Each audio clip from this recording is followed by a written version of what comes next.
Namaste, ninth standard. Today we will discuss collectors. It is a play. Play means a drama type. So, in this play, we have these many cast, that is, characters. Cast of this play are Pete, Carol, Tracy, Glenn, Wayne, Mr. Hunt, Miss Swan, Jones, Mr. Brown, and Mrs. Brown. So, a play. This is a play which shows if you're from your presence of mind and your alertness, you can save some lives by death or some danger. So, in this play, what happens?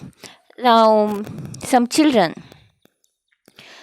and teachers just goes out for a adventure walks. Then they reach a forest, a wood, where no houses are there.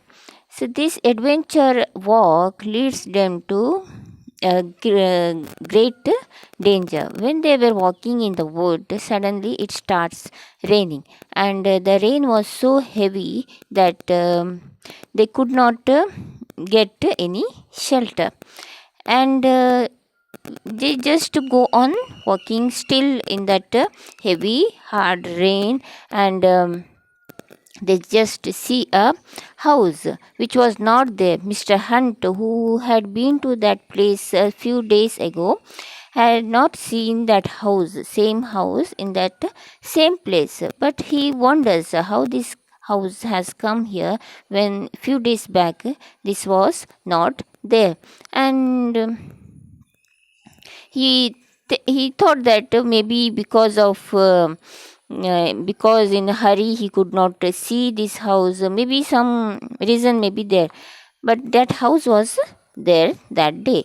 So they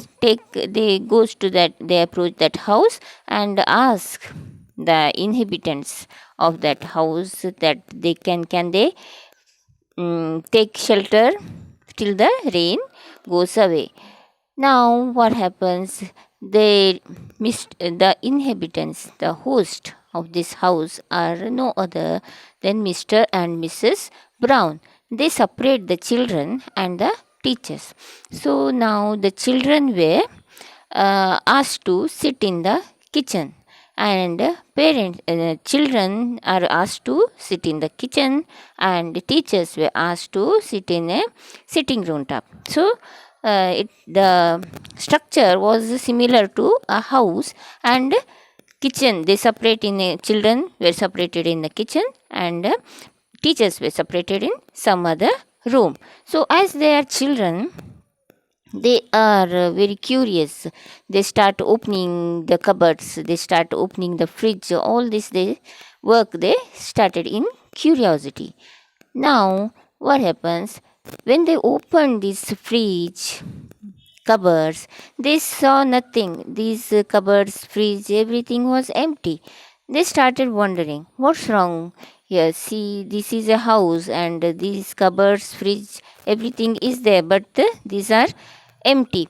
And they also saw some panels of lights, digital lights, these things they saw. They started wondering what this might be.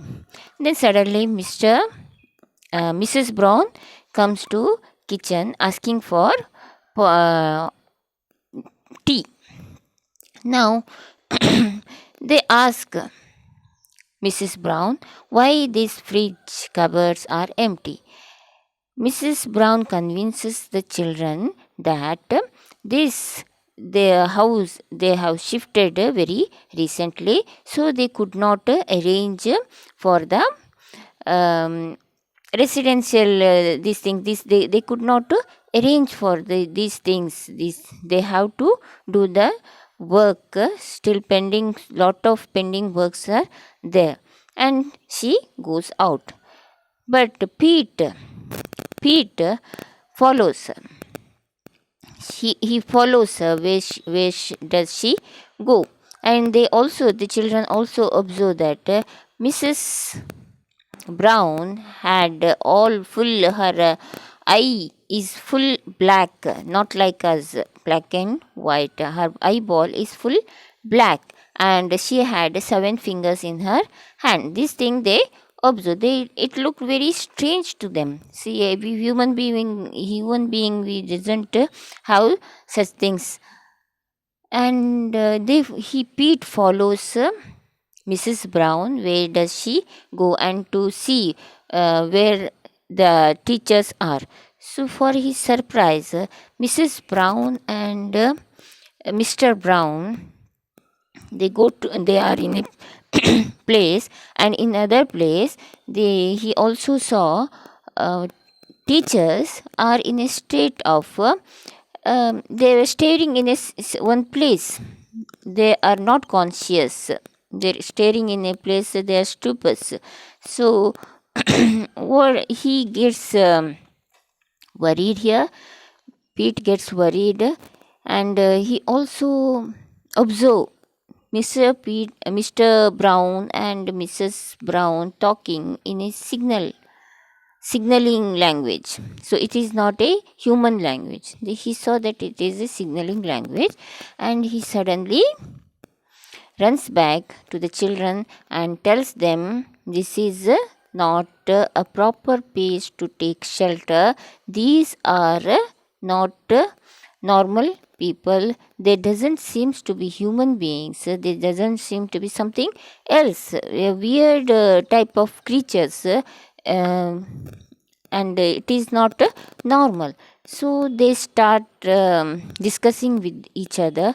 When Mrs. Brown comes back, children ask her, why is this is so? Why the cupboards are empty? Why the fridge is empty? And where are their teachers? These things they inquire. And at that time, Mrs. Brown's tells them, see, you shouldn't touch anything here. You shouldn't don't touch anything here. If you touch, we will destroy you. So this makes very look like attacking type. It's a attacking statement made by Mrs. Brown, and the children gets angry. They started, Pete and Glenn started threatening her.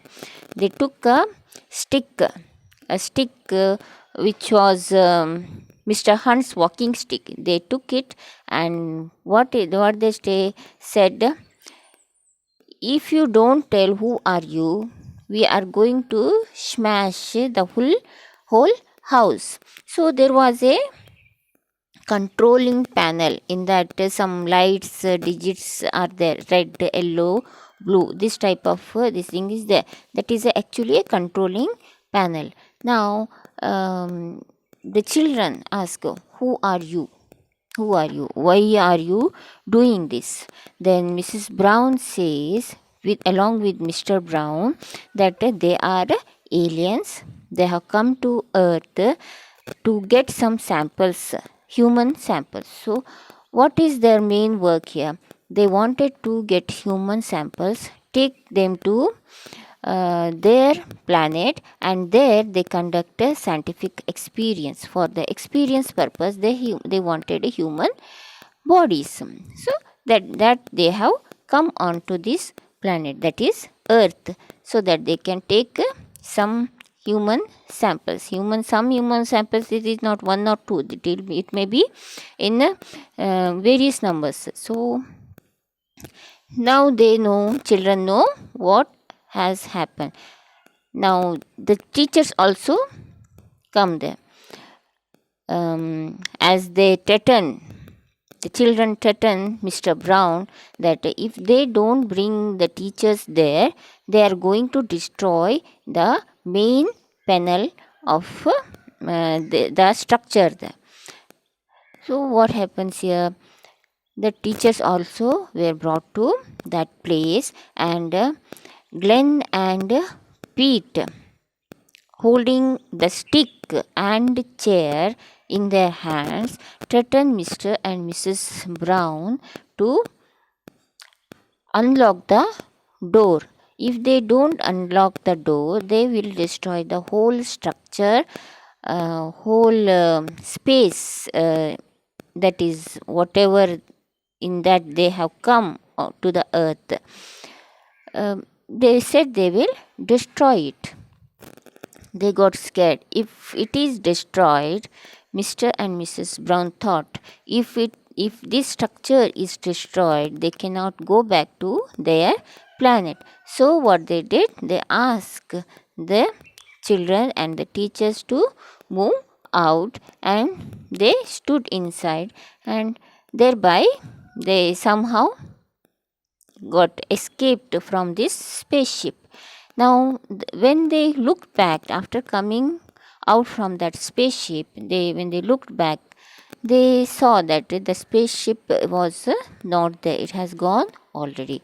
So then again, they had a discussion about what to do now, what to say. Should we inform this matter to the government or not? Then they thought that it is better, as we are saved, we this incident may be a lesson to the aliens. Those Mr. and Mrs. Browns were actually aliens, so this incident is a lesson to them, and they will not come to this planet again, and they are gone forever. As this has happened, we are saved, so we should keep quiet about this matter. If we tell it to others or government officials, or inform it to the government, it may lead to some other problem, and some other uh, obstructions will come in the way. The government machinery may started doing something else for investigation, and this may lead to some other problems. So they thought it is always better to not to tell the government or any other person outside their group. So this is how they got saved from the big problem because of the presence of mind of the children. Now this is a play. I cannot do it as a play. So what I did is just I told in a gist the whole story. This may be done in the class, like giving each part to one student, and that will be better. So for the purpose of studies, given the gist of this play, so next I will just straight away go to the question and answers of this lesson. So it can be, this play can be done in the classroom with the student itself. That will make a difference, and you will understand this lesson very clearly. So till then, thank you.